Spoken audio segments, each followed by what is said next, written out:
To the pitcher nail down, I'm Jason Gilbo at JGilbo11, taking a look at tonight's 14-game slate here, looking at some arms here, and kind of a relatively shallow night as far as pitching goes, more so pricing than anything. You look over on DK, I mean, no one over 11K. You look on FanDuel, no one over 10K, so you're going to have some money to spend for bats, which is nice. You don't really have a true ace on this slate, but some guys that are kind of in that next tier down. Jumping right into things, you got the Blue Jays and Orioles, over under of 9, Toronto -140, Aaron Sanchez versus Mike Wright. Mike Wright, obviously not a guy you're looking at plenty of Blue Jays bats. And you look at Sanchez, I mean, pretty tough on right-handers. Has shown a couple struggles with lefties at times this year and kind of in the past. But overall, I mean, not too many guys in that Baltimore lineup that do hit from the left side outside of really Chris Davis. Sanchez, I mean, an intriguing 58% ground ball rate, 23.5% strikeout rate. You look at this team, this Baltimore team, I mean, they're pretty boom or bust. They do always carry a pretty high strikeout rate. Over the last 2 weeks, I mean, it's been right about 25%. You look against right-handed pitching this season, it sits at 23%, so the longer time span there. Sanchez is kind of an intriguing GPP option, a little bit more expensive than I would like on DraftKings at 9,500. 9,100 on FanDuel, still a viable threat as well. It's a deep play, but there is some strikeout upside there. But there also really is a lower floor in Camden Yards because it is a bad ballpark, and there is a lot of power. Machado, Jones, Trumbo, Davis can all kind of take you deep. The one thing I do like is that ground ball rate, the strikeout rate's encouraging as well. A lot of risk, but it is kind of one of those high risk, high rewards that you can use to take down a GPP tonight. And there's not really a lot of lower price guys with that sort of upside. So even though he is at a price that you may not agree with, it is still a swerve from kind of some of those other options there. Moving on to the next game here, you got the Diamondbacks and Phillies, Robbie Ray versus Adam Morgan. 8.5 over or under. Arizona -149. Once again, Adam Morgan, not a guy to take. You're looking at Robbie Ray, and obviously the Phillies aren't great against lefties. You saw Jay Happ throw a nice outing against them. They ranked 29th in WOBA against lefties this year, 23.6% strikeout rate. Ray's a guy who's been better on the road this season. Still definitely a GPP guy, 8,400 on DraftKings. I'm not really looking at him there. I think you can kind of make an argument maybe as a really cheap option on FanDuel. It really stacks some hitters at 7,300. You kind of just need a quality outing. I mean, he's coming off a great matchup against Miami where he scored 53 FanDuel points. He's shown that kind of upside before. I mean, he had a couple starts in May where he threw pretty well, against the Yankees. Let's remember at Coors, he had 9 strikeouts, but he also got beat up. So strikeouts have actually been there for Ray this season. I mean, 6 in the last 3, 8 before that against the Padres.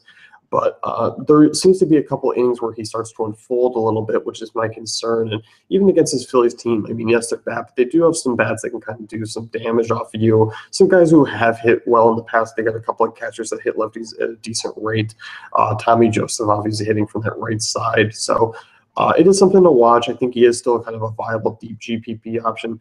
Definitely not going to trust him for cash games. So that's something to consider there. 7-10, you got the Mariners and Red Sox. Hisashi Iwakuma versus Ronis Elias. Over under at 9.5. Boston -116 favorites. You're not touching either of these two guys. Hisashi Iwakuma, ERA over 4. Against his Boston team, not really in play. Elias definitely not in play for me here, even in a revenge game, whatever you want to call that, given he's pitched in Seattle before. Still not really an option for me. White Sox and Indians here, 7-10. You got Jose Quintana versus Trevor Bauer. Over under of 8, Cleveland -113 favorites.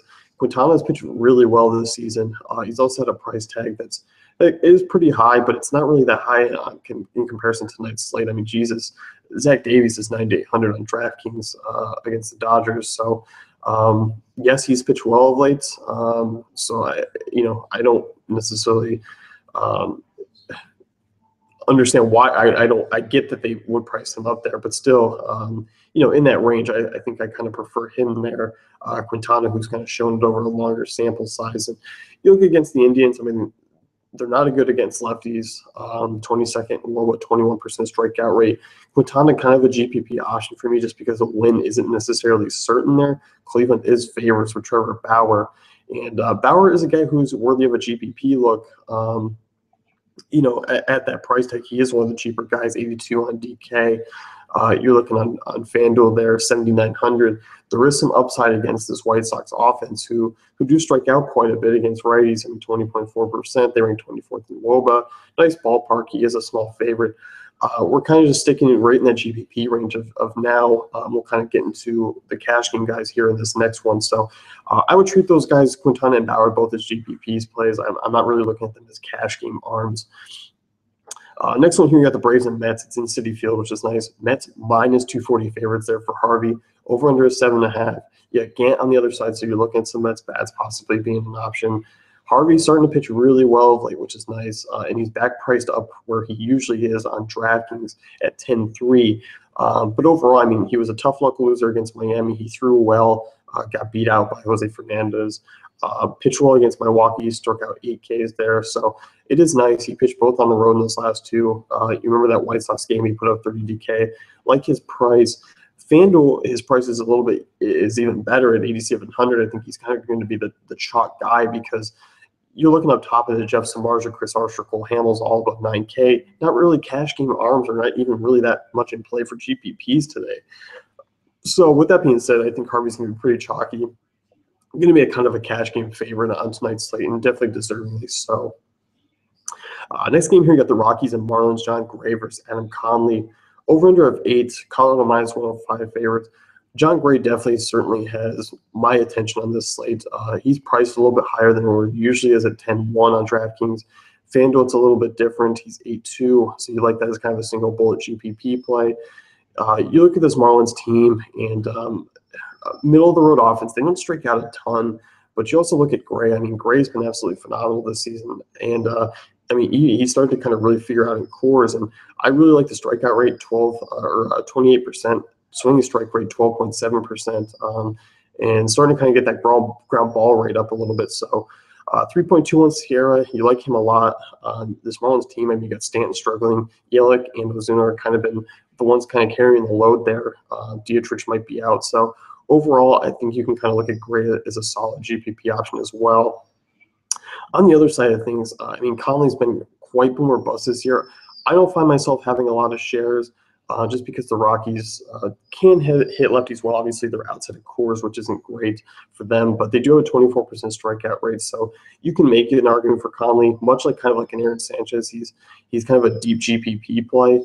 But you look at Conley at 6,200 on DraftKings, there is some upside, but the floor is very, very low for him just because you don't know what you're going to get. And you kind of look back at that Atlanta start where he only got 4.6 DK points, and he was kind of considered a relatively high lock, but a 1.44 whip isn't good, and I still think I won't find myself with too many shares. But if you're a guy who's really looking to be different, he would be kind of a guy to consider there. Giants and Rays, Jeff Samardzija versus Chris Archer. Over under 7.5, one of the lower scoring ones. It's in the drop. This game doesn't really have a lot of appeal for me kind of at all in this game. I think it's kind of one of those ones I just cross out. You just look at the Rays. They do strike out quite a bit against right-handed pitching, 25.5%. Samardzija, you can make a case in GPPs. I kind of like some guys lower at a lower price tag with a little bit more of an upside. And also you look at the Giants, 16.2% strikeout rate. I know Archer does K up a lot of guys. I don't quite see the upside there for me in this matchup tonight. Moving on, you have the Yankees and Twins. Yankees minus 165 favorites here. Dean versus Tanaka, and I'm looking at Tanaka quite a bit here just because you're looking at the Twins offense. 22nd in WOBA, 22.6% strikeout rate. I really like Tanaka's price on DraftKings at 8,300. He's been a lot better on the road this year, a 1.36 ERA compared to the 4.60 at home, averaging about 5 more fantasy points per game on DraftKings there. So kind of a really intriguing option there. I think he's going to be a cash game guy for me. You can look at him and a couple other names there like Matt Harvey and feel pretty good about that in cash. And even GPPs just because that price tag and that upside that he can bring to the table. 8-10 here, you have the Reds and Astros. Houston, big minus 260 favorites, over under 9. Lance McCullers, John Lamb there. So McCullers is a guy who does have some strikeout upside. Does miss some bats. 28.6% strikeout rate this year. A little bit inconsistent. He doesn't allow a ton of homers. It's the walk rate that really kills you and why he's not a cash game guy. 15% walk rate this season. You look at this Reds offense, and overall they're not good. They strike out a lot against right-handers, 23%. McCullers has been tough on lefties, so Bruce and Votto can be tamed. It's still definitely a high-risk, high-reward GPP play, but I think he's one of the guys I definitely prefer at the price tag. 8,700 on FanDuel, not a bad option there. 89 on DK, so kind of a consistent GPP option for me. I don't mind him at all. I can't trust him with that walk rate in cash. Next game here, you got Mike Fulmer versus Yordano Ventura, Tigers and Royals. Over under of 8, Detroit minus 118 favorites. Fulmer, that price tag, he's your most expensive pitcher on DraftKings tonight, and I know he's pitched really well of late. I necessarily am not going to trust it in this matchup. I've been kind of picking on the Royals of late, but you really cannot knock what Fulmer's been doing lately. Has not given up a run in 4 straight starts. 10-6 is a little bit pricey for me, but the way he's been pitching, the strikeouts have been relatively there. He's pitching deep into games, getting wins. He's also pitched against the Yankees, the Angels, and Oakland, so not necessarily the strongest ones, and Tampa before that. You look before, faced Baltimore, Washington, and Cleveland, and had some mediocre starts. So I think this is one where it is a little bit matchup dependent, so I'm not really going to be worthy of paying up that price tag on tonight's slate, and I don't expect many other people to as well. On the other side, Yordano Ventura facing too good of an offense for me. He's been too inconsistent, not even worthy of really a GPP look at all. Next one here at the Rangers and Cardinals, and this one is kind of similar for me. Michael Wacha hasn't really been good. He's not really worthy of using. Cole Hamels, on the road against the Cardinals, GPP-wise, I don't necessarily mind it because you look at this Cardinals offense, middle of the road against lefties this year, 21.2%. A win, according to Vegas, it really isn't necessarily there for Hamels, is an obvious one. So I think you look at this game as kind of just a stay away in general. You can maybe take some value bets on this Rangers side against Wacha just because he hasn't been great. Moving on to the next one here, you got the Angels and A's, Matt Schumacher versus Kendall Graveman. Over under 7.5, Angels minus 139 favorites. If you're expecting Schumacher to kind of continue this role, I don't mind him tonight in GPPs. Cash game wise, he's still kind of a guy I prefer other options around it. And even though the strikeout rate has been there, he's had double-digit strikeouts in 3 of the last 5 starts there. Oakland doesn't strike out a ton, but they do have some guys that can whiff multiple times. I could definitely see him being in that 6 to 7 strikeout range tonight. And really at the price tag, he hasn't really jumped up a ton. Schumacher 8,300 on FanDuel, 87 on DraftKings. He makes for an intriguing GPP option, of course. He is a decent favorite, minus 139. I expect Kendall Graveman to give up a couple runs to the Angels, who's not really on my radar tonight. 10-10, you got the Brewers and Dodgers. Zach Davies versus Urias here. Over under 7. Dodgers minus 164 favorites. The one thing with Urias is he hasn't really pitched deep into games. 7,600 there on DraftKings. Has pitched pretty well of late. He pitched 2 back-to-back games there with 7 strikeouts against Colorado and the Giants. Really, 4 innings, 5.1 innings. It's been getting above that mark. That's been the problem. He's at a price tag where, he got both those games, 18.6, 19 fantasy points on DK without getting a win.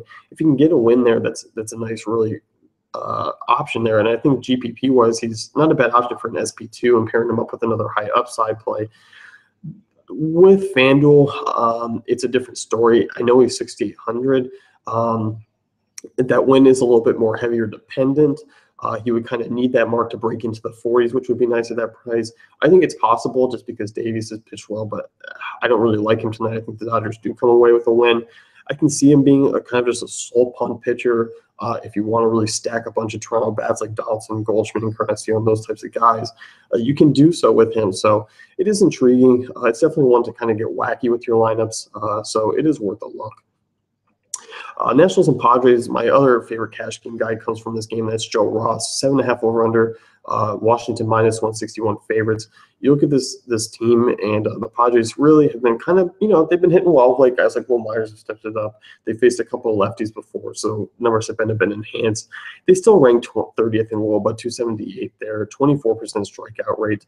I like Joe Ross quite a bit this year. 10.8% swing strike rate. He has that slider working really, really tough on right-handers, which the Padres do have a lot of. And overall, you look at some of those lefties, I mean, they're not really anything threatening. So I like Joe Ross's price tag. I think he's an interesting SP1, SP2 cash game option with him and Tanaka. You can even spin down from Harvey. So I like that quite a bit. And even on FanDuel, I think he's obviously a decent option as well. You're looking at him, I mean, he's 200 less than Harvey. So I think you're going to see a lot of ownership between those couple guys like him and Tanaka and be pretty split. And on the other side, Freeridge isn't really a guy to take a look at on a full slate. That's going to wrap things up here with the Pitcher Nail Down. Be sure to check out dailyfantasycafe.com for all our great tools and content.